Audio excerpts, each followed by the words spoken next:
오늘 본 말씀 보시면 간단하게 좀 설명을 드릴게요. 이거 복잡하게 설명할 건 없습니다.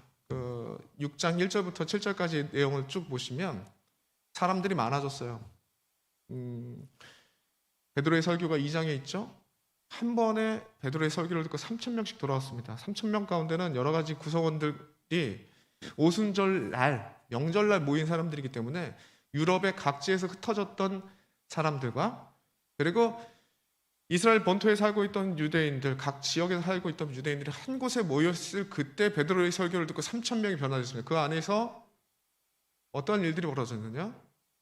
복음을 듣고 메시아가 왔다는 소식을 듣고 자기가 살던 곳, 유럽 각 지역에 그리고 이스라엘 각 지역에 흩어져서 그 복음을 붙잡고 복음을 전하면서 이제 살게 돼요. 각 지역에 복음이 흩어지게 됩니다. 그래서 이제 로마서 같은 경우에는 바울이 직접 가서 전도하지 않았는데 교회가 세워져 있었어요.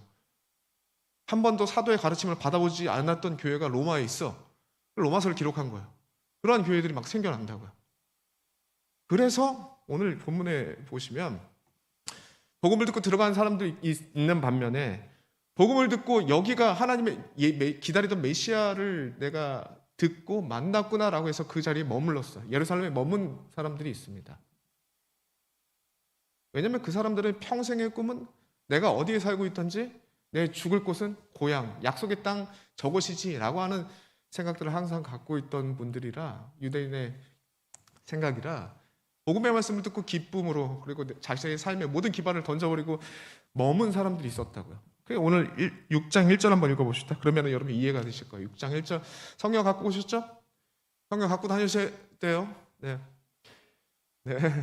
그럼 어플도 좋은데 여러분들 예배할 때는 성경책을 가져오세요. 성경 공부할 때는 성경책을 보면서 하는 게 기억에 확실히 많이 남더라고요. 없는 분들은 어플 받아도 됩니다. 1절 다 같이 한번 읽어봅시다. 혹시 띄워줄 수 있으면 띄워주시고요. 1절 읽읍시다. 시작. 그때의 제자가 더 많아졌는데 헬라파 유대인들이 자기의 과부들이 매일 구제에 빠짐으로 히브리파 사람들이 많아졌어요. 한 번에 많은 사람들이 전도되고 예수님을 영접하고 교회에 많은 사람들이 생겨났는데 문제가 생겼다고요. 헬라파 유대인들, 자기 집으로 돌아가지 않고 예루살렘에 머문 사람들, 그 사람들은 삶의 기반이 없기 때문에 굉장히 자기 스스로가 자청한 거죠.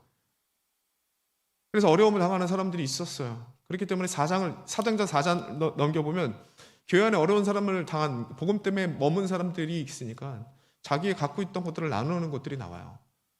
그러면서 교회가 막 더 왕성해지고 거기서 거짓말을 했던 아나니아와 삽비라 사건들도 나오는 게 4장입니다. 이렇게 나눔이 있었다고요. 근데 나눔을 하는 과정 가운데 불공정한 모습들이 있었나 봐요. 행정적인 부분이죠. 공평하지 못한 분배가 일어났던 것 같아요. 이런 문제가 있을 수 있습니다. 사람들이 다 모이기 때문에 많은 사람들이 모이면 조직을 갖추기 전에 많은 사람들이 모이면 여러 가지 행정적인 문제가 벌어질 수 있죠. 그럴 수 있습니다. 그 얘기를 하는 거예요. 근데 이걸 어떻게 풀어갔느냐? 그게 이제 오늘 본문이 다루고 있는 내용이고 우리가 붙잡아야 될 내용이에요. 더 함께하기 위해선, 더 많은 사람들이 함께하기 위해선, 그리고 그 더 많은 사람들이 함께 동행하기 위해선 무엇이 필요한가? 오늘 붙잡아야 될 내용이라는 것이죠. 무엇이 필요할까요, 여러분? 그 전에 이렇게 딱딱하게 말씀만 전하니까 여러분들 더 경직돼가지고. 금요일이죠. 금요일 이제 여러분들 새해가 2022년도 새해가 시작됐습니다. 그리고 2021년도를 여러분들 어떻게 마무리했는지 모르겠어요. 잘 마무리하셨습니까? 전 개인적으로 정신없이 2021년도가 간 것 같아요. 눈 떴다 뜨니까 2022년도가 된 것 같습니다. 정말 정신없이 나갔는데 금요일 날인가 임시영 전사님이 이제 한 해를 마무리하면서 공유해요 목사님 하면서 문자를 보냈어요.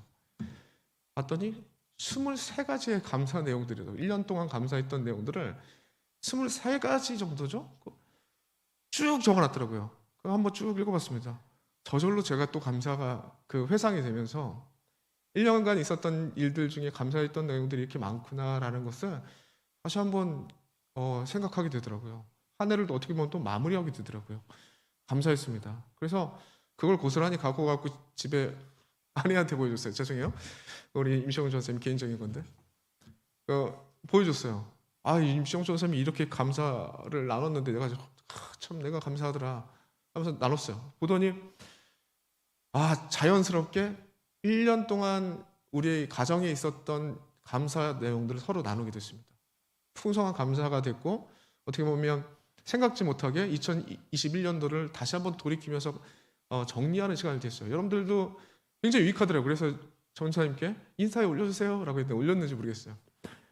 이제 필요하신 분들은 인시영 전사님 감사 23가지의 감사 이거 여러분들 좀 공유해달라고 해가지고 보세요. 보는 게 여러분 자연스럽게 2021년도를 자연스럽게 감사로 마무리하게 되더라고요. 그런 일들이 있었습니다. 그리고 여러분들 2021년도 표어가 뭔지 아십니까? 교회 전체적인 표어가? 평안하라. 네? 2021년 작년이요. 평안하라? 든든하라. 그것이요. 올해 표현은 뭔지 아십니까? 전체? 평안하라? 강건하라. 무슨 차이일까요? 코로나 시대에 여러분들 개인과 주변을 지키는데 힘쓰자. 든든하게 우리가 좀 버텨보자. 그런 의미였다면 이제는 강건하라. 평안하라 강건하라. 강건하게 좀 뭔가 또 일어서 보자. 라는 의미가 담겨 있지 않을까 싶어요. 그래서 담임 목사님 이제 교회 전체적인 방향을 정했습니다. 그러므로 그 방향에 따라서 각 부서가 주제를 가지고 좀 더 구체화된 말씀, 주제를 가지고 각자 부서가 이제 나아가게 되는데 그 청년부 우리 부서는 어떤 구체적인 실천 사항과 주제가 필요할까 고민을 많이 했습니다. 근데 이거더라고요. 오늘 본문에 나타나고 있는 바 있죠? 더 많은 사람들이 모였습니다. 더 많은 사람들이 모일 때 문제가 일어날 수밖에 없어요. 근데 그 많은 사람들이 그 문제가 있었음에도 불구하고 해결해 나가는 그 방식들이 그 모든 사람들이 다 함께 동행하게 만들었다. 그리고 이 동행하게 만든 그 메시지가 무엇인가? 이걸 붙잡은다면 우리에게도 엄청난 유익이 있지 않을까? 그렇게 생각을 했습니다. 오늘 본문이 주는 메시지가 무엇인가? 여러분 우리가 작년에 다 무너진 것들을 좀 회복하자라는 의미에서 리빌딩이라는 주제를 가지고 무너졌던 내면과 외면을 세우는 그런 주제로 띄워왔죠. 여러분 1월 달로 기억합니다. 1월 달에 비대면 예배 계속 드리다가 저도 부임했는데 여러분들 얼굴 한 번도 못 보다가 겨우겨우 대면 예배로 딱 바뀌었을 때 여러분들 몇 명 오지 아십니까? 34명 왔습니다. 34명. 그럼 4명이 와서 예배 드리더라고요. 그래도 정말 대단하다고 생각했습니다. 정말 불안한 그때에 34명이 모였어요. 함께 예배 드렸습니다. 꾸준히 예배의 숫자가 늘더니 2021년도 마무리하는 12월 달을 보니까 50명에서 60명이 꾸준히 평일 출석이 이루어지고 마지막 주에는 제일 많이 왔어요. 60명이 넘은 걸로 기억되더라고요. 옛날 200명, 300명 모일 때 어른들은 청년부 이 내용에 대해서 볼 때 뭐지 이렇게 좋게 모여? 이렇게 얘기할 수도 있겠지만 내부에 있는 우리들은 그 많은 상황들과 어려운 상황들을 넘어서서 예배드리는 예배자가 이렇게나 많이 함께 예배드리는 사람들이 늘었습니다. 함께 감사해야 될 내용이라고 생각합니다. 그리고 또한 멋진 신입생들과 차가족들이 진짜 매달 한 명 이상씩 계속 등록하고 있는 그런 상황이에요. 정말 감사하죠. 그래서 우리가 이 본문을 보면서 베드로처럼 한 번 설교해서 3,000명 이상 모이게 해주세요. 이런 얄팍한 메시지를 붙잡자라는 게 아니에요. 뭐냐면 두 부류입니다. 세가족으로 등록하시는 분들, 그리고 또한 장기 결석자들, 그리고 우리 흩어져 있는 청년들 있지 않습니까? 원래는 일반적으로 작년 출석의 10% 정도가 청년 출석이 이루어져요. 교회들을 보면. 코로나 시기 때문에 그 숫자는 줄어듭니다. 그래서 제가 한번 주변에 있는 교회들을 좀 보니까 우리는 그냥 놔둬도 원래 코로나가 없었다면 한 2, 300명을 모여야 돼요. 근데 코로나가 왔기 때문에 한 100에서 200명 사이는 놔둬도 그냥 모여야 됩니다. 그리고 실제로 작년 예배나 그 기관에 흩어져 있는 청년들을 보면 어떠한 이유에 의해서든 공동체 예배를 못 드리고 있는데 흩어진 청년들만 봐도 그 청년들만 다 모여도 100명 이상 와서 예배 드리겠구나 라는 생각이 들더라고요. 이건 저만의 생각이 아니라 임시영 전사님도 같은 생각을 하고 있어요. 그리고 여기 여러분들 임원단들은 다 아실 겁니다. 흩어져 있는 청년들이 꽤 많다. 그럼 그들을 위해서 준비해야 되잖아요. 우리가 먼저 예배드리고 있는 우리가 그들이 와서 더 함께 그 사람들이 왔을 때 모이기 좋은 공동체가 돼야 되고 머물기 좋은 공동체가 돼야 되고 그리고 더 함께 동행할 수 있는 공동체가 되어야 된다라는 거죠. 그럴 때 새가족과 장기 결석자가 흩어진 청년들 그들을 위해서 이 더 함께와 더 동행은 정말 필요하다. 그러면 계속 뜻만 드렸습니다. 뜻만 드렸어요.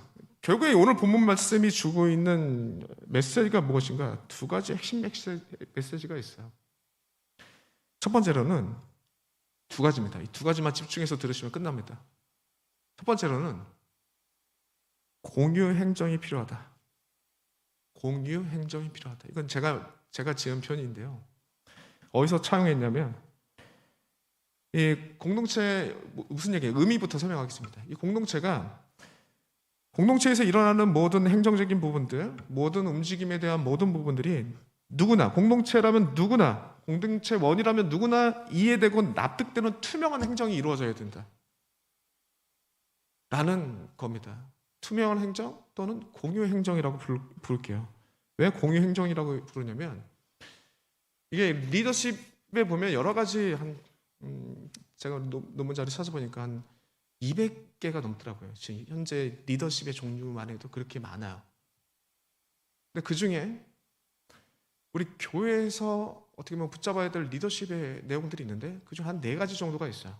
그 4가지 중에 공유 리더십이 있는데 그 공유 리더십의 내용이 오늘 본문의 내용하고 똑같아요. 그래서 제가 지금 리더십에 대해서 조금 설명 좀 드릴게요. 여러 가지 리더십 중에 한 4가지 정도는 교회에서 우리가 좀 쓸 수 있는 리더십들이 있더라고요. 첫 번째는 뭐냐면 거래적 리더십입니다. 리더십 강의들, 책들 정말 많은데 한 번씩은 보셨거나 아니면 강의를 들어보셨던 분들은 좀 익숙한 내용들일 거예요. 일반적으로 거래적 리더십이 있대요. 이거는 뭐 조건적으로 보상해주는 리더십이에요. 너 이만큼 해? 그러면 내가 이만큼 줄게. 야, 1시간 공부해. 내가 이거 줄게. 내가 사줄게. 너 1등. 이번 시험에 1등해? 그러면 내가 아이패드 프로 7세대가 최신인가? 맞아? 아이맥 환자들. 5세대인가요? 저도 기억이 안 나네. 왜 웃어요? 이러잖아요. 뭐예요? 빨리 알잖아. 빨리 얘기해봐. 아무튼 1등 하면 사줄게. 막 이렇게 보상하죠? 그게 이제 거래적 리더십이에요. 그것을 통해서 리더십의 효과를 발휘할 수 있어요. 그러나 이게 단점이 있습니다. 일시적으로 효과는 볼 수 있습니다. 근데 장기적인 목표를 가지고 나아갈 때는 이게 힘을 잃어요. 장기적인 목표는 안 됩니다. 왜냐하면 동기화가 안 되거든. 안 받고 말어. 이렇게 돼버려요. 인간인지라. 가치 있는 일을 추구하게 돼 있어요. 그래서 이게 조금 어려움이 있습니다. 그러나 단지 우리 교회 공동체 안에서 이 리더십을 쓸 수 있는 거는 가벼운 그 교재 있죠. 상품 하나 걸어놓고 야 이거 해보자. 유치하게 막 저 얘기 하잖아요. 뭐예요? 이게 거래적 리더십이거든요. 유치하지만 그거 걸어놓고 할 때 서로 안에서는 이제 교제가 일어나잖아요. 교제가 막 그거 어떤 상품을 하나 걸어놓고 나 해볼 거야 막 저번에 수련회 때 아이팟이죠. 하나 걸어놨더니 뭐 난리 나던데. 여러분들 그거 자기 돈으로 살 수 있잖아요. 그러나 그걸 통해서 교제를 이루는 거죠. 열심을 내보면서. 이게 이제 우리가 응용할 수 있는 거짓 리더십이 갖고 있는 모습이에요. 한계도 있습니다. 두 번째는 번역적 리더십이에요. 우리가 교회에서 쓸 수 있는 리더십 중에 하나가 번역적 리더십입니다. 이게 굉장히 어렵게 설명되어 있는데 쉬워요. 뭐냐면 있던 것을 질적으로 향상시키는 걸 번역이라고 합니다. 있던 것. 예를 들어볼까요? 자동차를 한번 예를 들어보시죠. 10년 전 자동차의 연비와 지금의 자동차의 연비는 확 다르죠? 자동차라는 건 똑같은데 질적으로 완전히 변화되잖아요. 더 쉽게 얘기를 해볼까요? 어저께 설교 때문에 일찍 자야 되는데 잠을 잘 수가 없었습니다. 손흥민이 경기가 12시에 딱 있어가지고 볼까 말까 고민하다 봤어요. 이겼습니다. 네, 축구 관심 있는 사람 손 들어보세요. 네. 예, 저기 반응이 없어. 이거 좋아. 좋아. 손흥민 경기 본 사람 손 들어보세요. 네. 네. 축구 매니아들 이따 남으세요. 네, 같이 교제 좀 합시다. 어저께 훌륭한 프리킥을 통해서 골을 넣었는데 좀 관심 있는 분들은 알 겁니다. 이게 토트넘이라는 팀이 3번의 감독이 바뀌었어요. 무리뉴, 그리고 누누, 지금의 콘테라는 사람이 감독을 부임했는데 선수들은 다 똑같습니다. 보유하고 있는 선수들은 다 똑같아요. 근데 그가 가지고 있는 리더십이 따라서 이 가지고 있는 구성원들이 가지고 있는 질적 향상이 일어나. 지금 누누 저기 모르는 사람들 많아가지고 지금 길게 하면 안 되는데 그 감독 2명이 있을 땐 똑같은 구성원들을 가지고 계속 연패를 하다가 다 잘렸어요. 지금 온 콘테라는 감독이 있는데 그 감독이 들어서자마자 연패 사슬을 끊어내고 연승을 하고 있습니다. 패가 없어요. 무승부는 있어도. 완전히 똑같은 구성원들이 질적으로 완전히 달라져 버렸어요. 강팀으로 들어갑니다. 탑4에 들어간다고 전문가들이 예전에는 막 들지 못하다고 했는데 예상을 토트넘을 반드시 그렇게 넣어요. 이제 더 이상 안 하겠습니다. 모르는 사람도 많기 때문에. 질적 향상 똑같은데 그 리더십을 통해서 질적 향상을 이뤄버리는 거예요. 교회에서 이런 리더십들이 굉장히 많이 쓰이죠. 예수께서도 많이 쓰신 리더십이기도 하고 제자들이 썼던 리더십이기도 합니다. 어부였던 자를 고기를 낚는 어부였던 자를 바꿔서 사람 낚는 어부로 만드시잖아요. 변혁적 리더십이에요. 좀 이해가 되시죠? 저도 변혁적 리더십을 쓰고 있는 겁니다. 여러분, 이 변혁적 리더십의 특징이 뭐냐면 동기부여를 해야 돼요. 가치 있는 것을 잘 설명해야 돼요. 그래서 이 모든 사람들이 그 가치를 공유해야 돼요. 모든 사람들이 그 가치를 따라서 같은 방향으로 가야 돼요.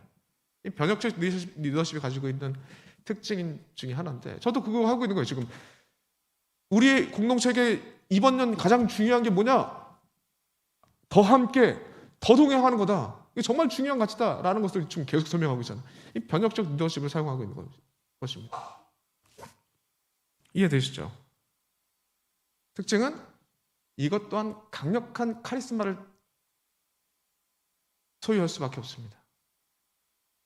왜냐하면 그 가진 사람이 이게 되는 거예요. 예수님처럼. 또한 저 또한 여러분들이 여리고 볼 때는 뭐 별거 없어 보이지만 그래도 교회에서 청년 사역자로 뽑은 이유가 있잖아요. 암묵적으로 여러분 얘기는 안 하지만 그 이유에 대한 권위를 갖고 있다고요. 여러분들. 그리고 목사로 뽑혔다는 권위를 갖고 있어요. 그럼 그가 가지고 있는 권위에 대한 카리스마가 분명히 있습니다. 그게 있어야 변혁적 리더십이 효과를 발휘해요. 이게 단점이에요. 장점도 많지만 이게 단점입니다. 그렇지 못하면 눈에 보이는 이런 카리스마가 없으면 이 변혁적 리더십을 발휘하기 쉽지 않죠.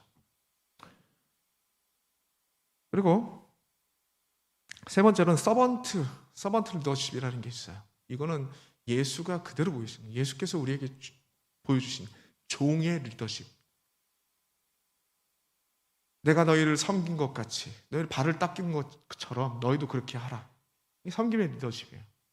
예수께서 보이는 리더십 중에 강력한 리더십 중에 하나가 이 섬김의 리더십이라는 거죠. 이거의 단점이 있는데 시간이 오래 걸려요. 결과가 늦게 나타납니다. 그게 단점이에요.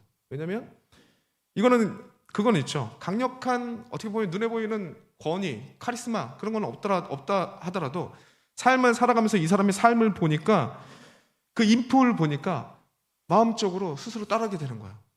이거 카리스마가 필요 없어요. 눈에 보이는 카리스마가 필요 없어요. 내 삶으로 드러나는 거기 때문에 여러분들 대다수가 이 서번트 리더십을 가지고 있어야 돼요. 특별히 리더들 뿐만 아니라 여러분 구성원들 모두가 이 서번트 리더십을 가지고 이 삶의 현장 가운데 살아갈 때 그 리더십에 반응한 자들이 주님께로 돌아오는 길이 열립니다. 나랑 똑같은 신입사원이고 똑같은 신입생인 것 같은데 쟤는 뭔가 달라. 아니 술 먹고 담배 피고 지금 여기 동아리 모임, 이 각종 모임들이 다 그런 모임들인데 쟤 뭐야? 뭐 안 하고 있어? 안 하고 있는데 분위기는 살리고 있네? 쟤 뭐야? 음료수 마시면서도 저렇게 분위기를 살리네? 쟤는 뭐지? 눈에 보이는 사람들이 눈에 보이지 않아도 쟤는 왜 저렇게 정직하게 행동하려고 하지? 이게 다 뭐예요? 이유가 있잖아요, 여러분들. 하나님 앞에 여러분들 살아가는 사람들이니까. 예수님 닮아가는 삶을 살아가야 되는 사람들이니까 그렇게 생각하고 행동하고 움직이는 거 아니겠습니까? 그 모든 게 서번트 리더십이에요. 종의 리더십. 우리 전체가 본받아야 될 부분이고 나아가야 될 바라는 거죠. 예수께서 부인이고 나를 본받은 것 같이 너희도 그렇게 하라라고 했던 리더십 중에 하나입니다.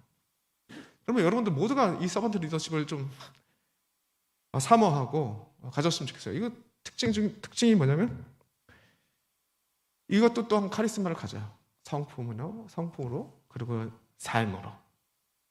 마지막입니다. 공유적 리더십이 있어요. 이걸 얘기하려고 좀 길게 얘기했습니다. 교회에서 우리가 받아들일 수 있는 리더십 중에 중요한 리더십 중에 하나가 뭐냐면 공유 리더십이에요. 다른 표현으로 위 리더십이라고 하더라고요. 1인 리더십으로 강력한 카리스마를 통해서 또 한전하면 왕의 강력한 권위를 통해서 또는 카톨릭이 추구하고 있는 직제 있죠. 교황을 통해서 여러 가지 주교 이렇게 쭉 나눠진 이 직제를 통해서 권위가 생기잖아요. 그 권위에 따라서 조직이 움직여가는 그런 일들이 있지 않습니까? 그런 게 아니라 군대 같은 경우에는 그 별이 몇 개 달리고 이게 계급장이 몇 개 있는지에 따라서 권위가 발생되고 그거를 또 조직이 움직여 가잖아요. 그거와 정반대로 이거는 1인의 통치가 강력하게 미치는 거고 정말 전통적인 리더십 중에 하나입니다. 근데 지금의 현대의 모든 지금 기업이나 여러 가지 공동체를 이루고 있는 모든 리더십은 이 리더십을 사용하지 않아요. 군대는 사용하겠지. 왜냐하면 복잡 다변화된 이런 여러 가지 상황 가운데 답을 못 줘. 1인이 다 신경도 못 쓰고. 그러니까 어떠한 리더십이 필요하느냐? 이거 공유적 리더십이 필요한 거예요. 이게 굉장히 요즘에 많이 쓰이고 있는 리더십입니다.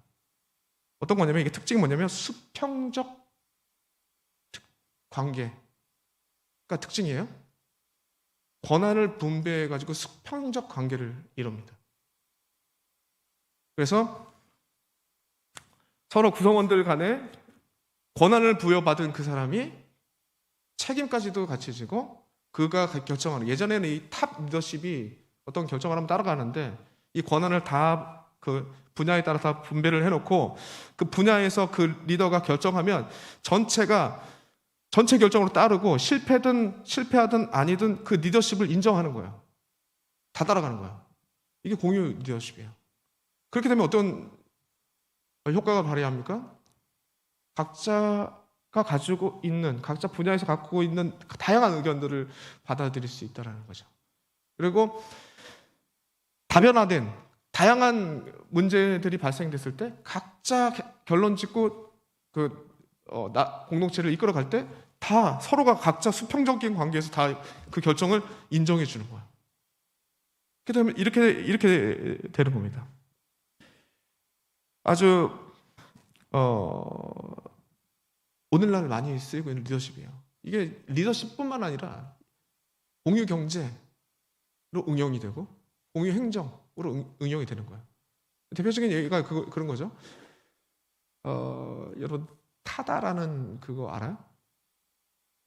누구의 소유가 없어요. 그냥 자기가 모든 사람에게 공유되는 거죠. 이해가 되시나요? 특정한 소유 없이 각자가 필요에 따라서 순간순간 그게 다 자기의 색깔들을 드러내게 되는 것이죠. 이 모습이 길게 설명했는데 바로 이 모습이 오늘 본문 안에 다 담겨져 있다. 오늘 보세요. 오늘 본문 한번 보십시오. 이제 결론이에요. 우리가 지금 공동체 정말 더 많은 사람들이 모여서 함께 예배드릴 수 있는 공동체가 되기 위해서는 이 투명한 행정과 공유적 행정이 필요하다고 얘기를 하는데 오늘 본문에서 어떻게 다루고 있는지 한번 보시죠. 보시면 3절을 볼게요. 3절 집사들을 세우는 자격 기준에 대해서 나오고 있어요. 3절 다 같이 한번 읽어봅시다. 3절 다 같이 시작. 형제들아 너희 가운데 성령과 지혜가 충만하여 칭찬받는 사람 7을 택하라. 우리가 이 일을 그들에게 맡기고. 이 문제를 이렇게 풀어간다는 거죠. 사도들이 갖고 있는 강력한 카리스마와 권한과 권위가 있었는데 그 권위를 가지고 어떤 일들을 결정하는 것이 아니라 권한 분배를 하는 거죠. 어떻게 분배를 해요? 3절을 보니까 칭찬받는 사람 7을 택하라. 자기가 택하지 않아요. 택하래요. 그리고 기준을 정해줍니다. 그리고 기준을 정해줄 때 3가지 기준을 정해주는데 그 3가지 기준 중에 마지막 기준들을 한번 보세요. 성령과 지혜가 충만해 칭찬받는 사람. 사도가 충분히 권위를 가지고 세울 수 있는데 자기의 권위를 사용하지 않고 너희들 중에 성도들에게 권한을 또 분배를 하고 있죠. 그래서 성도들이 결정하게 만들어요. 권한 분배의 내용 아니겠습니까? 그리고 6절에 보시면은 사도의 권위로 그냥 안수 줬다 이게 무슨 표현입니까? 라고 할 수 있는데 안수 줬다라고 하는 표현 자체도 권한 분배예요. 안수를 준다고 하면은 거부할 수 있잖아요. 실제로 지금 우리 서리 집사 임명을 했는데 30몇 명을 임명했는데 최종적으로 3명이 거부했어요. 나는 아직 준비가 안 됐다라고 하더라고요. 권한 분배예요. 저도 목사가 늦게 됐는데 목사가 빨리 되려고 하니까 목사로 준비가 되지 않았는 것 같은데 목사가 되면 나한테 그만큼의 저주는 없다라고 생각해가지고 목사 받는 걸 계속 미뤘어요. 상당히 늦게 받았는데 동기들보다 상당히 늦습니다. 목사 안수 받은 게. 그 왜요? 나 거부할 수 있다는 거, 안수 받는 거 거부할 수 있다. 이게 권한 분배의 내용들이 나오고 있는 거죠. 이해되시나요? 공유 리더십의 아주 특징적인 모습이에요. 권한 분배와 수평적인 그 권한 분배를 통해서 결정된 그 사항들에 대해서 사도의 권위가 얼마나 높습니까? 예수님의 직접 부름을 받은 자들, 그리고 예수님의 가르침과 그 기적적인 현장을 목격하는 사람들, 그리고 기적적인 역사를 행하고 있는 사람들, 어마어마한 권위를 갖고 있는데 그 권위를 일처리를 하지 않아요. 우리 공동체도 그래야 된다. 우리 공동체에서 그걸 추구하고 있다는 걸 여러분 좀 알리고 싶습니다. 오늘 제가 1년 전에 이곳에 왔을 때 여러분들을 실제로 한 사람 한 사람 만나가 봤더니 여러분들이 힘들어하고 있더라고. 어떤 부분에서 힘들어하고 있나 살펴봤더니 예배를 합쳐진다. 청년 예배가 없어진다. 청년 예배 시간들이 변경된다. 이런 중요한 결정들을 청년인 본인들이 어떻게 보면 결정한 게 아니라 어떤 탑 리더십에 의해서 결정된 사항들이 그대로 자기한테 주어지고 자기들은 받아들여야 되는 입장이 되어버리니까 거기에 대한 상처와 아픔들이 있더라고요. 물론 그게 필요할 때가 있어요. 탑 리더십을 통해서 우리가 한 방향으로 나가야 될 그런 변혁적 리더십을 발휘할 때 분명히 필요할 때가 있어요. 근데 여러분들 제가 봤을 땐 이 진행되는 여러분들 상처받은 그 내용들을 쭉 보니까 이거는 분명히 공유적 리더십이 발휘되어야 되고 공유적 행정, 투명한 행정이 발휘되어야 되는데 여기에 탑 리더십이 죄송합니다. 이게 민감한 소재인데, 잘못 오해를 통해서 여러분들에게 들어가서 여러분들이 힘들었구나. 그래서 1년 동안 그거를 돌리는 작업을 했습니다. 돌렸잖아요. 한부에 우리 통합 예배 안 드리잖아요. 그러나 그 통합 예배가 어떠한 의미인가, 이 전체적인 흐름 가운데 여러분들이 이해 못하는 부분이 있어요. 그거는 천천히 여러분들이 이해되면 그때 나중에 결정하자라고 유보를 시켜버렸어요. 이게 작년 임원단과 그리고 전사님과 저와 했던 일입니다. 이게 여러분들에게 큰 어려움이 되고 있기 때문에 일단 유보시킨 거예요. 예배 시간 변경하는 거 있죠? 2시에서 지금 1시, 12시 반으로 변경한 거 있죠? 이게 왜 변경됐게요? 여러분들이 필요를 보니까 여러분들의 필요에 이게 맞다고 판단이 돼서 우리가 그런 행정을 한 겁니다. 역시나 좋았다고 평가를 듣고 있어요. 싫은 사람 있습니까? 손 들으세요. 개인적으로 저한테 있어요. 분명히 싫을 수도 있어요. 근데 많은 부서 예배를 드리고 청년 예배에 오고 싶지만 너무 텀이 길어서 힘든 친구들이나 새가족 작년 예배를 왔다가 바로 이제 청년 예배로 흡수될 수 있는 시간대나 이런 것들을, 그리고 또 작년 예배로 흩어져 있는 친구들을 불러오기에 좋은 시간대가 이 시간대니까, 최적의 시간대, 좀 더 땡겼으면 좋겠지만 최적의 시간대가 이 시간대이기 때문에 그렇게 생각들을 모으고 담당자들의 의견을 듣고 그렇게 결정한 겁니다. 뭐 한 겁니까? 공유 행정한 거예요. 공유 행정. 딴 거 한 게 뭐가 있어요? 그랬더니 여러분들 좀 맺혀있던, 이해 안 됐던 부분들이 좀 풀리지 않습니까? 교회 안에 이게 있어야 된다고요. 분명히 변혁적 리더십을 발휘할 때가 있고 공의적 리더십을 발휘할 때가 있고 서번트 리더십을 발휘할 때가 분명히 있어요. 근데 그걸 분명하게 지혜롭게 써나갈 때 공동체가 더 함께 모이기 좋은 공동체, 머물기 좋은 공동체가 된다라는 것이 오늘 본문의 내용인 것이죠. 사도들은 어마어마한 권위를 가지고 있음에도 불구하고 이거였다고요. 그럼 우리 공동체가 붙잡아야 될 거 이거잖아요. 이거.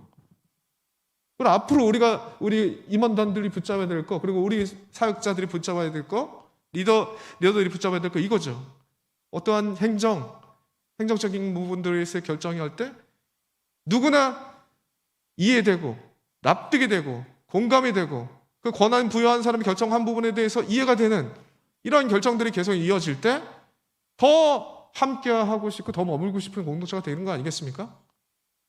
그렇죠? 이거 우리 붙잡읍시다. 아직 부족한 게 너무 많아요. 우리 각자 한번 세워 나가 봅시다. 제가 목사라고 좀 건의 부리지 않을게요. 여러분들이 할 수 있는 모든 것들을 좀 분배하겠습니다. 자발적으로 함께 세워갑시다. 우리 지금 여기 모인 인원들을 우리가 어디를 받으러 와야 되느냐? 새가족들이 잘 머물기 좋은 공동체, 함께하기 좋은 공동체, 흩어져 있는 청년들이 함께 드리기 좋은 공동체, 장기 교섭자들이 돌아오기에 좋은 환경들 우리가 만들어야 된다고요. 여러분들이 만들어야 된다고요. 그래서 우리가 가만 놔둬도 200명은 모여야 되는 인원들, 함께 할 수 있는 그 지체들, 가족들을 찾읍시다. 찾는 1년이 됐으면 좋겠어요. 두 번째 뭐냐면 오늘 본문에서 뭐라고 있느냐? 공유 행정과 함께 사람 세우기 했어요. 사람 세우기. 이 공유 행정을 위해서 가장 기본적으로 전제되어야 될 게 뭐냐면 사람이 필요하죠. 사람이. 어떤 사람이 필요해요? 성령의 충만한 자, 성령의 충만을 받아서 지혜로운 자, 칭찬받는 자, 이 세 가지 기준을 얘기해요. 간단히 설명하겠습니다. 성령의 충만 받는 자, 성령 충만 어떻게 받아요?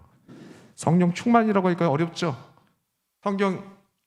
사도행전 성령 세례라고 나옵니다. 성령 충만 같은 얘기예요. 성령의 지배를 받는다 같은 얘기입니다. 예전엔 내 방법대로 내 생각대로 살아갔던 그 모든 것들을 내려놓고 성령의 지배를 받는 거예요. 예전에 내가 생각하고 판단했을 때는 이런 결정을 내렸겠지만 성령의 지배를 받고 말씀의 지배를 받으니까 이런 결정은 유보하게 되는 거예요.